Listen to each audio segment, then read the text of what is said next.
가족들 꼭 살해하셔야겠나요? 수면제 언제 샀습니까? 피해자들이 하실 말씀 없습니까?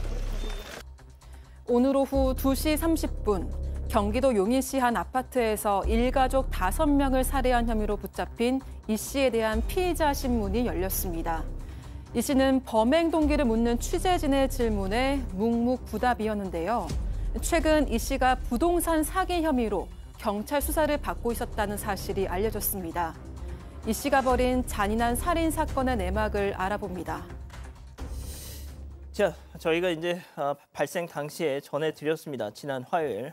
이모 씨입니다. 일가족 살해범. 구속영장이 지금 발부가 됐을 것 같아요. 맞습니다. 지난 14일 지금 용인에 있는 어느 한 아파트에서 80대 부모, 50대 배우자, 10대, 20대 딸 등 5명을 살해하고 본인은 광주광역시로 도망을 가서 광주광역시에서 수면제 같은 거를 흡입하고 있다가 발견돼서 당시 체포가 돼서 용인 서부경찰서로 압송돼 조사를 받았는데요. 오늘입니다. 오늘 좀 전 장면이 오후 2시 30분에 구속 전 피의자 신문 조사, 영장실질심사를 받았는데요. 결국은 증거인멸하고 도주 우려 있고 사안이 중대하죠. 그래서 구속이 됐고요. 지금 본 것처럼 취재진의 질문에 대해서는 어떠한 답도 하지 않았습니다. 자, 처음 발견 당시에는 진술을 할 수가 없어서 병원으로 일단 먼저 옮겼는데 지금 저 사람 입에서 나온 얘기들이 있을까요? 입에서 나온다기보다 당시 상황들을 경찰에 조사에 나섰고요. 일단 이 사건이 드러나게 된 게 누나가 받은 문자 메시지가 이상하다라고 해서 신고를 하면서 시작됐지 않습니까? 그 문자 메시지 내용을 확인했는데 이런 거였답니다. 나는 혼자 지옥에 가고 가족은 천국에 보내기로 했다라는 문자를 누나가 보고 이제 무슨 소리입니까 도대체? 119에 신고를 했던 거고요.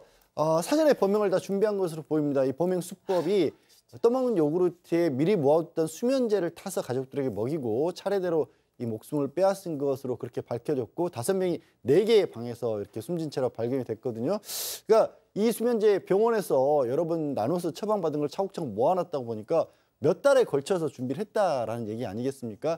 일단 국가수 1차 부검 결과로는 전형적인 목졸림 사망으로 그렇게 판단이 나왔다고 합니다.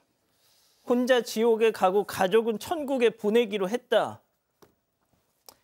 자, 일단 범행 내용이 알려질수록 정말 어이가 없고 충격적이기만 합니다. 이 사람이 이렇게 끔찍한 일가족 몰살 범행을 저지른 이유, 체크포인트 짚어보죠.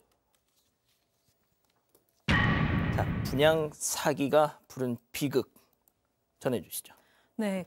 이 일이 알려지고 나서 이 지역 주민들도 이 씨의 가정에 대해서 별 문제 없던 평범한 가정이었다고 기억을 했습니다. 다만 사건 현장에서 이 남성이 쓴 메모지가 발견이 됐는데요. 이 내용은 가족 모두를 죽이고 나도 죽겠다 이런 내용이었습니다. 이 사업 실패가 범행 이유가 아니냐 이 메모로부터 이런 추측이 나왔었고요. 실제로 이 씨는 경찰 조사에서 혐의를 인정하면서 아파트 분양과 관련한 사업을 하던 중에 계약자들에게서 사기 분양으로 고소를 당했고 이로 인해서 엄청난 빚을 지고 민사소송까지 당하는 처지에 몰렸다면서 내가 죽으면 나머지 빚 부담이 가족들에게 갈 것 같아서 범행을 저질렀다 이렇게 진술을 했습니다.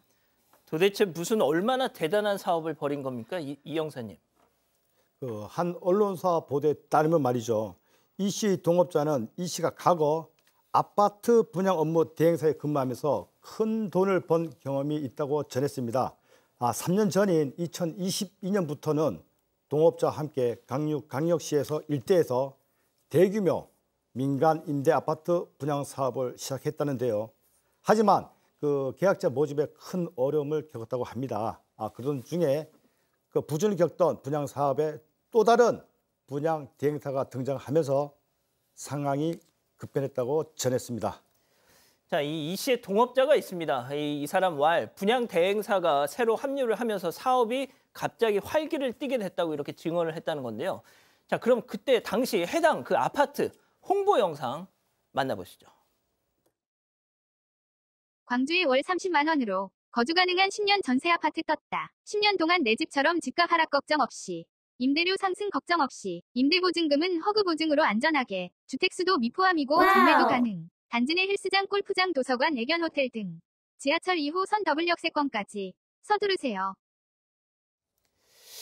자, 이게 일단 양 변호사님이 좀 답을 해주시죠. 예. 그러니까 지금 이 분양대행사가 저런 식으로 광고를 하고 분양대행사에서는 이거를 어떻게 분양대행사를 먹으려면 3천만 원을 계약금을 받잖아요. 이 씨가 그러면 2,400만 원 분양대행사에 주겠다고 한 겁니다. 그러니까 분양대행사 입장에서는 또 어떻게 했어요? 얼마나 빨리 많이 돈을 모으려고 계약자를 모으려고 했겠어요. 그러면서 또 분양대행사에서도 그 팀원급이 한 사람이 계약을 성사시키면 그 팀원에게도 수당으로 또 400만 원을 주겠다 이렇게 한 겁니다.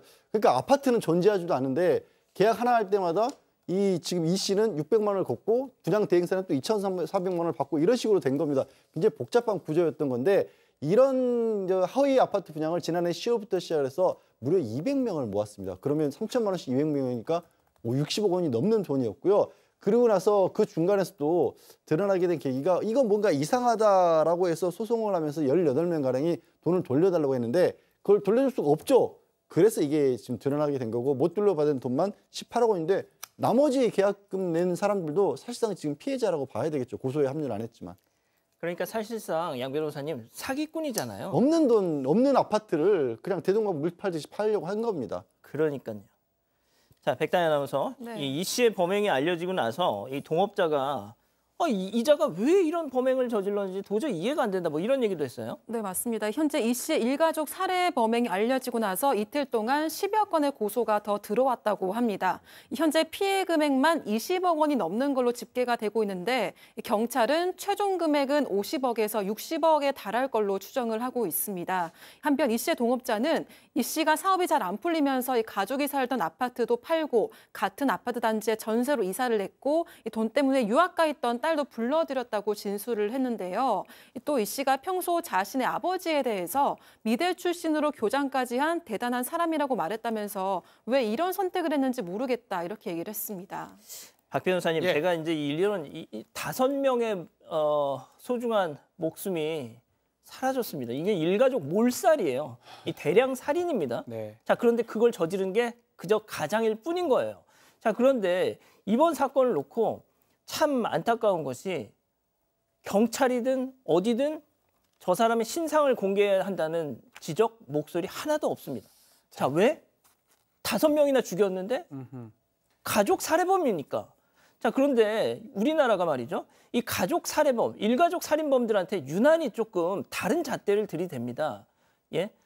존속, 부모를 살해한 경우에는 가중처벌이 되잖아요. 자, 그런데 배우자와 자녀를 살해할 땐 그런 것도 없습니다. 네. 자, 그 신상 공개 이제 이 부분인데 원래 한 5명 살해했다면 연쇄 내지 연속 살인 아니면 다수 살인자가 되는 겁니다. 신상 정보 공개 요건에 갖춰질 가능성이 매우 높은데 이제 가장 좀 문제점이 이런 부분 같아요. 피해자가 이 가족들입니다. 그러면 이 사람을 공개하면 피해자들이 바로 다 공개가 된다는 부분들을 계속적으로 좀 생각하는 것 같아요. 다만 이제 이 사람 같은 경우는 아마 안 하는 이유 중에 여기밖에 살인 사건이 없을 거니까라는 가정에 의해서 한 것 같은데 살인하기 전에 사기죄도 많이 범행을 저질렀고요. 그리고 지금 꽤 오래 준비해서 일어났던 살인 사건이기 때문에 동기 부분도 지금 피해자들이 없는 이상 제대로 확인하려면 글쎄요, 신상 정보를 공개하는 것도 방법 중에 하나라고 봐야 될 것 같은데 지금 진행자 말씀하신 것처럼 이제껏 계속 그래 왔기 때문에 이번에도 지금 청구를 안 하는 모습으로 보이거든요. 한 번 정도는 왜냐하면 한 명이 아닙니다. 5명 일가족이고요. 본인이 말하는 그 동기가 맞는지도 확인해야 될 것 같고 사기 범죄를 저질렀던 것 같거든요. 그 후에 살인죄로 갔단 말이에요. 그러니까 석연치 않는 부분들을 확인하려면 사실은 신상 정보를 공개하는 것도 방법이 아닌가 생각을 해봅니다. 정말 우리나라가 예전에 이런 사건에 대해서 일가족 어쩔 수 없습니다. 이 표현을 좀 쓰겠습니다. 일가족 동반 자살이라고 이렇게 그렇게 표현을 하다가 가족 살인이라는 표현을 쓰게 된 것도 최근 몇 년 전부터입니다. 유난히 이렇게 일가족을 살해하는 사건에 대해서는 다른 잣대를 들이댄다. 이거 이제 진짜 우리 다시 좀 생각을 해봐야 될 때가 아닌가 그런 생각이 좀 드네요. 경기도 용인시의 아파트에서 일가족 5명이 숨진 채 발견됐습니다. 경찰이 추적 끝에 잡은 용의자는 숨진 가족들의 50대 가장이었습니다. 경찰은 사업 실패를 비관한 남성이 범행을 저지른 걸로 의심하고 있습니다. 박현주 기자입니다. 검은색 승합차가 경찰서 문 안으로 들어갑니다. 차량 뒷좌석에 타고 있는 남성, 일가족 5명을 살해한 혐의로 긴급 체포된 50대 가장입니다. 이 남성은 용인시 수지구의 아파트에서 자신의 80대 노부모와 50대 아내, 그리고 10대와 20대 두 딸을 숨지게 한 혐의를 받고 있습니다. 범행은 남동생 가족 상태가 걱정된다며 남성의 누나가 경찰에 신고하면서 드러났습니다. 신고를 받고 출동한 소방당국과 경찰은 어제 오전 아파트 현관문을 강제로 열고 들어갔고 곧바로 현장을 통제했습니다. 현장엔 일가족 5명이 모두 숨진 상태였고 50대 가장이 쓴 메모가 발견됐습니다. 범행을 저지르고 본인도 죽겠다는 내용이 적혀 있었습니다. 경찰은 숨진 일가족이 살해된 것으로 보고 곧바로 사라진 남성을 추적했습니다. 타살 흔적이 있으니까 살해라는 게 이제 어쨌든 확인이 됐던 거고요. 결국 1시간에 걸친 추적 끝에 광주광역시의 한 오피스텔에서 남성을 붙잡았습니다. 남성은 약물을 먹고 극단적 선택을 시도했지만 생명에 지장이 없는 것으로 알려졌습니다. 경찰은 남성이 사업 실패를 비관해 가족에게 수면제를 먹이고 범행을 저지른 것으로 보고 있습니다.